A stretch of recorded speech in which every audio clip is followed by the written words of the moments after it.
We're only about halfway through the NFL offseason, but the Chicago Bears have gotten a lot better. We'll discuss on today's edition of Locked On NFL. The new Locked On NFL. The madman Tyler Rowland is your double shot of NFL espresso with the Locked On local experts on every major story. Get ready. Rowland is revving up. The new Locked On NFL starts now. Locked On Podcast Network. Your team every day. Football fans, welcome into the Locked On NFL podcast, bringing you a double dose of the NFL's biggest stories with help from our local experts that know your favorite teams like no one else. I am your host, the madman, Tyler Rowland, joined today by Locked On NFL expert, the brain, Luke Braun. On today's episode, we're going to take a look at the offseason so far and talk about teams we think got better, teams we think got worse, and teams we think basically stayed the same. Before we dive into it, though, do want to thank you for making Locked On NFL your first listen and for being an everydayer here with us at the Locked On Podcast Network, where it is your team every day. Today's episode is brought to you by Game Time. Download the Game Time app, create an account, use the code Locked On NFL for $20 off your first purchase. So, Luke, talking about which teams got better, we have to say, look, the offseason isn't completely over yet. The draft is obviously a big portion. You get the summer free agency period. You have camp cuts and all of that. There's a lot to go. But figuratively speaking, we're about halfway through the player acquisition offseason in terms of the big events. You know, we have the headliners of everyone's offseason are in. Yeah. Right. Except for like we're first round draft halfway picks. through. We have the movement at the beginning, the cuts and stuff, and then we have free agency, and then we have the draft. Then we get to training camp, and those are the four, big pillars of the offseason. So with that in mind, a team that I think obviously got better is the Chicago Bears. Now, the number one thing I'm going to point to is the hiring of Ben Johnson. Obviously, the Bears made some additions, particularly on the offensive line, where they were able to add Drew Dahlman. They were able to add two guards in there with Jonah Jackson and Joe Thuney as well. So really fortifying the interior of the offensive line. I like that. They already had talent on defense. But the biggest thing to me is coaching. And my guy Lauren Cox from Locked On Bears talked about how this coaching change feels different. Pinching ourselves a little bit and maybe in a little bit of disbelief that the Bears actually got their guy, got the top guy in the coaching search, because that's the first thing that feels distinctly different here than previous Bears head coaching searches. Ben Johnson is the candidate that seemingly every other team wanted, or at least most other teams wanted. Bears fans are never going to be able to look back some years in the future and say, oh man, the Bears really should have hired this other candidate, that we should have known at the time that the Bears got the wrong guy. Maybe sometimes with previous Bears head coaching hires, they hire somebody and like, ooh, that wasn't really who I wanted or who you thought they should want. And there was this other candidate that would have been so much better. That doesn't exist right now. Ben Johnson is it. You won't look back and have the Mark Trestman, Bruce Arians debate about, oh, if only they had hired that other guy. A lot of people wanted them to hire that other guy, but they didn't hire the guy everybody wanted. This time, they hired the guy that everybody wanted. And we just haven't seen that happen much at all in recent Chicago Bears history. That gives me so much more confidence in saying, I don't know if it's going to work, but this is their best shot toward being able to make it work. Listen, you can never know things are going to work perfectly, but I mean, I agree with what Lauren said. The there. hot They got name, the top option. They got the top option. Look, the top option has been a disaster in years past. It's worked. It's not worked. That's not like a heuristic that really means anything to me. Mm-hmm. The way I think about it with Ben Johnson and Caleb Williams is in fit, and Bears fans got really mad at me last time we talked about this, so they're going to get mad at me again. But so the reason they got mad at me is because Ben Johnson has said, like, I'm not going to just run back the Lions offense that I ran with Goff. We're going to tailor something to Caleb Williams. Okay, yeah. Sure. But that doesn't assuage my concern that is what made the Lions work going to get lost in that translation. Did it work because it was a Goff offense, and does the version of the Caleb Williams offense work? I think they had to do what they did on offensive line. If they didn't do that, this would be a hopeless endeavor. And I think that that's, to me, the most important thing that they have done so far is getting 3 proven people at offense on the offensive line. We're not trying to like hope Coleman Shelton breaks out. We're getting people that have done the job. And I think that's huge for Caleb, for getting an offense to just function, so that they're not misiding run keys, so that they're not busting protections, for getting winning blocks. Just getting the right hat on the right hat was a disaster for them last year, and that was absolutely on coaching. But there are still a lot of questions that they have to answer. All those answers could be positive, but there's questions we have to ask. Is this going to fit? Or is Ben Johnson going to be able to design an offense that hides Caleb Williams's flaws without compromising explosiveness, production, and etc.? I don't know. And honestly, you can't do anything once the whistles, or once the ball is snapped. Coach can't do anything from there. So there's still a lot. But if the thing is that the Bears got better, yeah, of course they got better. Yeah.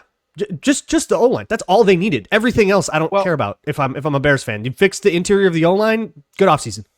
Well, I guess I am more confident that Ben Johnson designed an offense around Jared Goff and what works best for him, and not that has to be Ben Johnson's offense. But of course, that will be interesting to see. But I think there's no way that you could argue against the Bears having a much better offensive line, having much better coaching in the building. I mean, it would be hard to go against that. But I know you had another team that you said was better as well. Well, so real quick. So this is a lot of what I'm going on is this. This is Bobby Peters' book on the Lions, on the Ben Johnson offense. It's fantastic. Bears fans, you should absolutely read it, even if a lot of this stuff will change. And just read it and ask yourself, a lot of the things that Goff was asked to do, does that fit what you would want to be asking Caleb Williams to do? And I think a lot of this is going to be different. Of course, it should be different.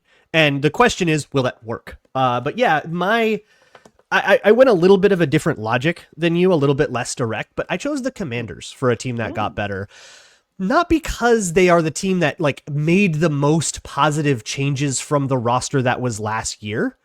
I mean, they traded for Jeremy Tunsil. They got, a couple of, Debo Samuel as well. Debo, yeah, that was the other guy I was trying to think of. Javon Tunsil, Kinlaw, a couple of guys, like they added a little, and that's nice. But mostly what they did was retain a whole bunch of departing free agents from a team that worked way better than everyone thought. Right. So to me, I think the Commanders saw success and thought, oh, cool, we actually have a little traction as a franchise now.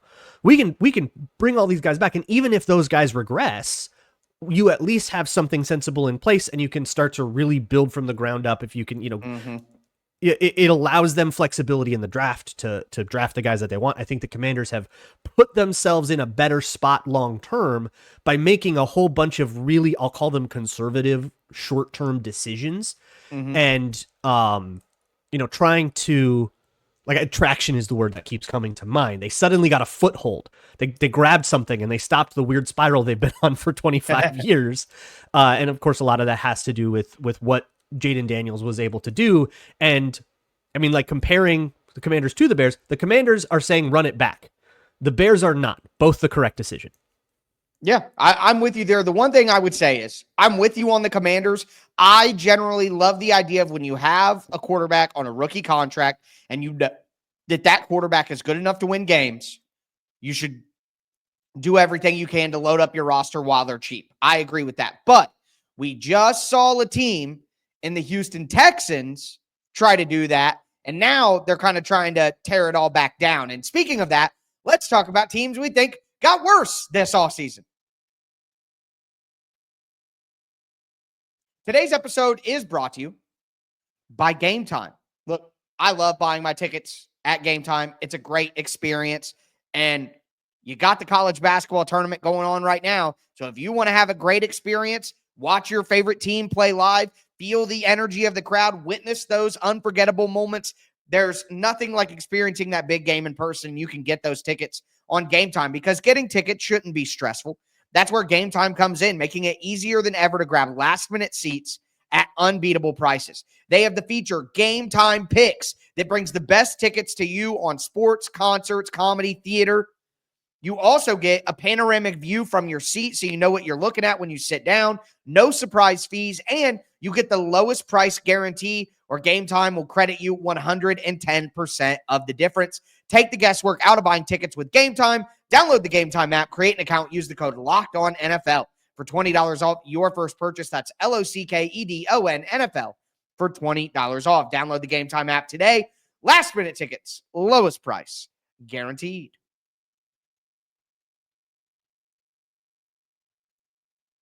All right, Luke, let's continue today's edition of Locked On NFL. We talked about which teams we thought got better. I went with the Bears. You went with the Commanders. Now we're going to take a little trip to negative town and talk about some teams that we think got worse. Before we do, thanks again for making Locked On NFL your first to listen. Make sure to get subscribed, stay subscribed. It's your team every day. But, Luke, I'll let you take us off here since I kicked us off in the good section. Darth Braun, who is a team that got worse this offseason? I'm not even going to leave the state you were in. I'm going with the Cowboys. It's bleak for the Cowboys. In terms of their odds to win the division among the NFC, they are second worst, only to the New York Giants. Everybody else in the whole NFC has a better chance to win their division, including like the Saints and Panthers and teams who are like pretty down on. That's lower than the Cowboys have ever been with Dak Prescott at the helm. It's rough going into that with I mean, they've had bad seasons when he like gets hurt or whatever, but at this point, having that low of vibes, pretty rough. And the reason for that is they've just lost more than they've gained. DeMarcus Lawrence is gone. Jordan Lewis is gone. Zach Martin retires. And what they've brought back to replace them just doesn't move the needle for me. I'm not like excited about you getting Dante Fowler and Peyton Turner to replace DeMarcus Lawrence. Like that just doesn't do that for me.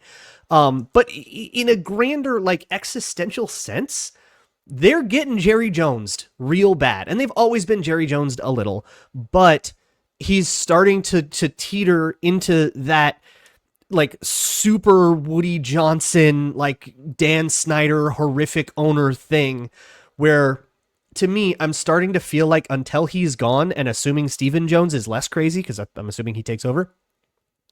Even if Stephen Jones is less crazy, the Cowboys kind of have to wait for Jerry Jones to die until they're good. And that's a bad spot. And it's just becoming more and more clear. So roster moves wise, I do think that they've taken a step back, but it's also just like the structure of that organization is clearly broken and toxic. And it's just not going to work out. This has to get so much worse before it gets better. They are entering a dark, dark chapter of Dallas Cowboys football. I genuinely think this is going to get bad.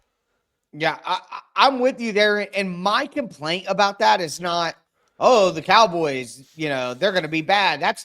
It's not about that. My complaint here is the NFL is better when the Cowboys are interesting. And right now, more importantly than whether they're good or they're bad, they are a boring football team. They are just absolutely boring. There's nothing exciting about the Dallas Cowboys. And again, it's like the Knicks or the Yankees or the Lakers or the Celtics.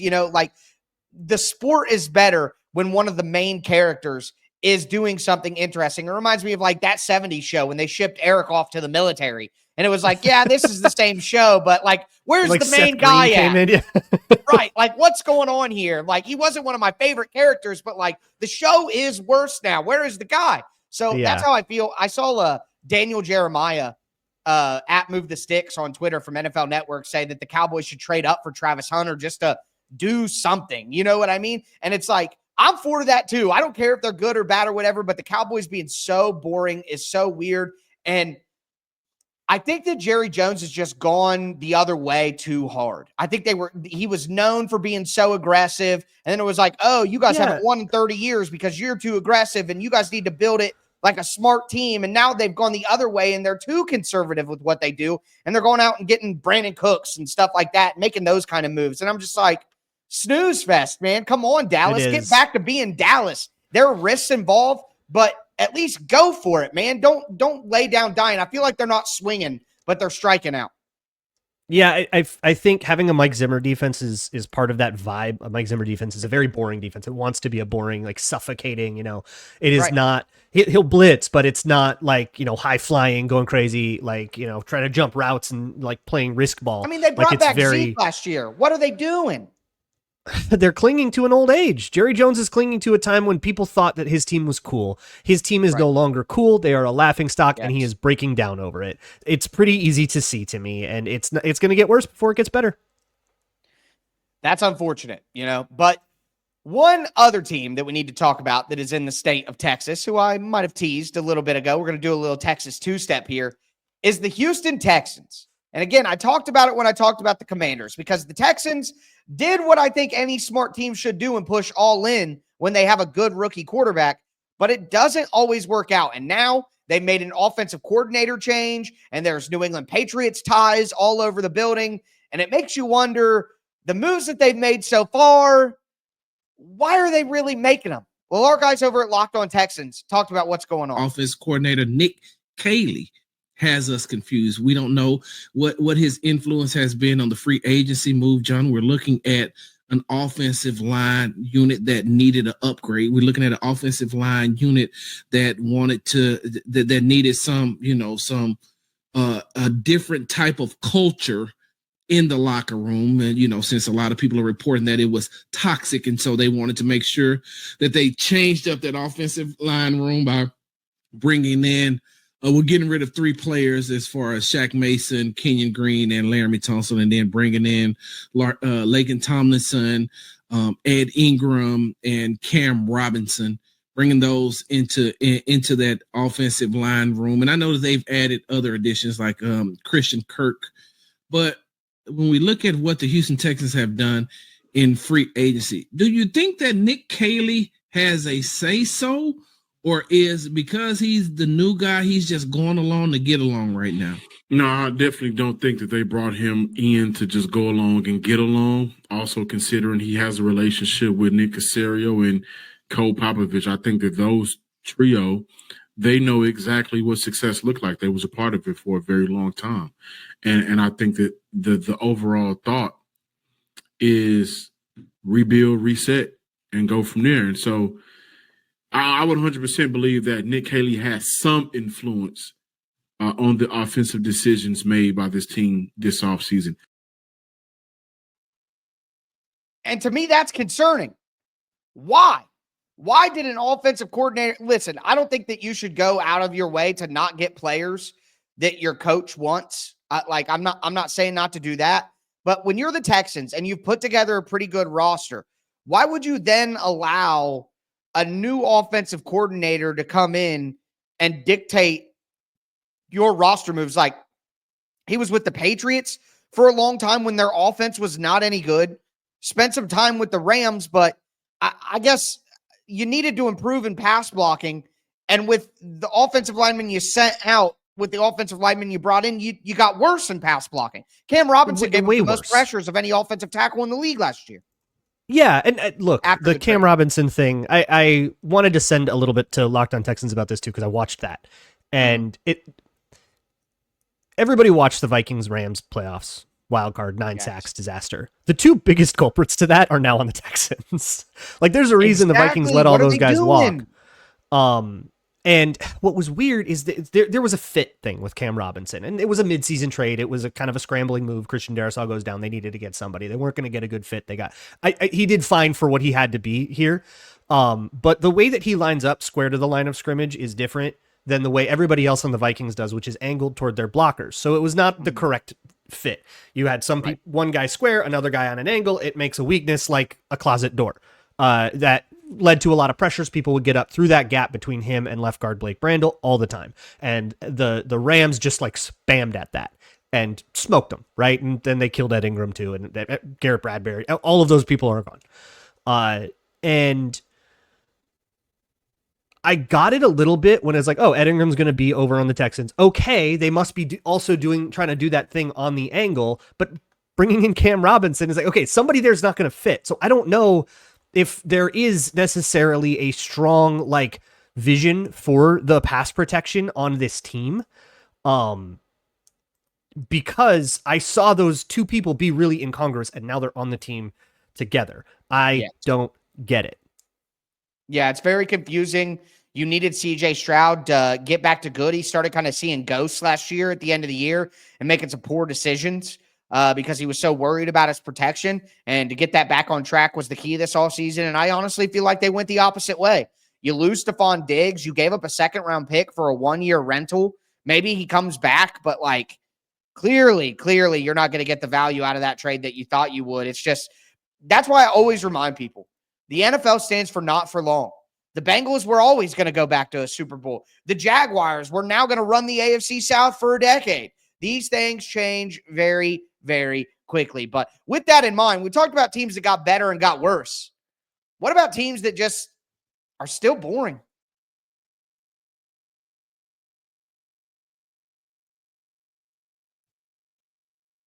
All right, let's cap off today's edition of Locked On NFL. We talked about the Bears getting better. We talked about the Cowboys and the Texans taking a step back. Now we're going to talk about some teams that really are just kind of stuck in the middle and are pretty boring going forward. Before we get into it, though, do want to thank you for making Locked On NFL your first listen. Make sure that you check out the afternoon edition of Locked On NFL with Tony Wiggins in the barbershop. But the team I'm nominating here is the Miami Dolphins.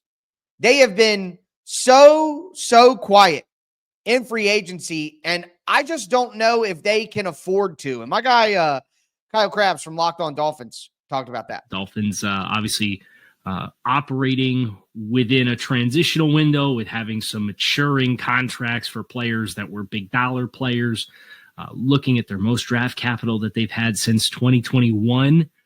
So it's cyclical, right? And the responsible thing to do for the outlook of the team, regardless of whether you're in a win now situation or not, with the head coach of the football team, is to set the team up for continued success and make the most of the assets that you have. And at the end of the day, if things don't work out in 2025, Mike McDaniel could move on. Chris Greer could move on. You and me and the Dolphins organization, the moves made now are still going to be relevant to the future outlook of the team. So it's important to get that right. And that's why, throughout the build up to the start of free agency, you allude to checks and balances and the role that Brandon Shore potentially has to play in this. And it feels like that school of thought at least has some relevance in the way the Dolphins have attacked free agency, which has a lot of fans itchy, nervous, anxious, pessimistic, you name it, you're getting it. I mean, the Dolphins have just lost all of their buzz. A couple of years ago, the offense was humming. Tua was looking great. Tyreek was still in his prime. And now they're just kind of where are they going? What are they doing? They haven't done enough to get better in a significant way. They haven't lost enough to get worse in a significant way. And it's just like, a couple of years ago, there was still this hope that they could take steps forward. And now it's like those steps didn't happen. So where do you go from here? I just find the Dolphins, where they were an exciting team and the belle of the ball a couple of years ago, now they're just one of the most boring teams in the NFL to me, and they haven't done anything to change that this offseason. I think that happens when you get really convinced that your problems are temporary and that they'll go away on their own. Oh, this time it was just because Tua was hurt, and he's fully healthy now, so we should be okay. And it's just because we lost this guy for the season, he's going to be back, or it's just because we just have to make this little schematic tweak, and you don't feel your problems are like existential enough. But to the outside observer, it looks as though the Dolphins are completely in decay and are like teetering on the verge of collapse. And it just looks like there's no sense of urgency. I think some of the re-signings tell you that. Bringing back Liam Eichenberg, who was a huge liability for them, and just kind of running back those guys, and their additions just do nothing. Like, congratulations on Zach Wilson and Alexander Madison. Like, that doesn't do anything. Larry Borum, congratulations. And you lose Javon Holland at the same time, who was a good player. Yeah, like, what am I excited about? Is it the same thing you've been asking me to be excited about for like 3 years, which is Tua to Waddle? Because, okay, but it clearly hasn't been enough. Yeah, I'm with you there. They're just a stuck in the mud team, and I don't even find them exciting anymore, which is sad because think like Mike McDaniel and Tua and everything was so cool, and now it's just totally lost its luster. And you got to think maybe they move on from Mike McDaniel. by the I end bought of the the year. book on them too. I thought they were Oh, so there you cool. go. If you learn anything from today's show, folks, read books. All right, read books. I don't, but Luke does. So be like Luke. That's why he's the brain and I'm the madman. But what team to you outside of the Dolphins is a team that just didn't do anything and they're just kind of boring? But what am I supposed to believe about the Jacksonville Jaguars? Why am I supposed to believe that anything will be different for them? This is a team, to me, that I look at the same way I looked at the Raiders last year, where it's like, okay, that was a disaster. Something needs to change. They changed coaches, and then what did they do? Like, tell me what they did that I'm supposed to be excited about. Dorian Lewis? Like, what? Nick Mullins? Diami Brown? Like, Yeah. what am I supposed to be excited Hey, about that's going to change Our guy, things? Tony Wiggins from Locked On Jags and Locked On NFL, he was saying, BTJ, Diami Brown, this could, fastest receiving cores in the league. Not hype? Doesn't do it for you? No, it doesn't. I mean, like, okay, Brian Thomas is like him taking the second year. I can understand that, but he was good last year too, and it did not work. It did not as a thing. It did not work. So I feel like it's a little bit the same thing. Okay, our QB is healthy. Surely this one will just go this time. But the Trevor Lawrence led Jags have had plenty of problems. Trevor Lawrence, I mean, it's well past time to accept that he is not the Andrew Luck that was promised. Right. And I think that I don't know what the long-term vision is for the Jaguars that has Trevor Lawrence turning into a Super Bowl MVP. Where is when are they going to make their move? It absolutely feels like they're just treading water, completely content to say we've got a serious quarterback for the first time in decades and let's just sort of be forgettable. I don't know. There's nothing about them that does anything for me. Yeah, they haven't taken any kind of big steps this year to make me feel more confident than what they put out on the field last year is just going to come back up. I'm not. This is the difference between them and the Bears for me. I am not as confident in Liam Cohen and his ability to be a head coach in the NFL at this stage as I am a guy like Ben Johnson. So, yeah, I'm with you there. The Jags are kind of their owner problem too. If we want to talk about, that's something that's difficult. Owners holding their teams hostage. Right. There's a yacht in the Jacksonville River where every Jags fan's dreams go to die. Oh, Lord. Well, we will stop ruining dreams and crushing souls here on today's edition of Locked On NFL. But that is going to do it for us today. I am your host, the Madman Tyler Rowland, for the brain, Luke Braun. Thanks so much for tuning in and stay safe out there.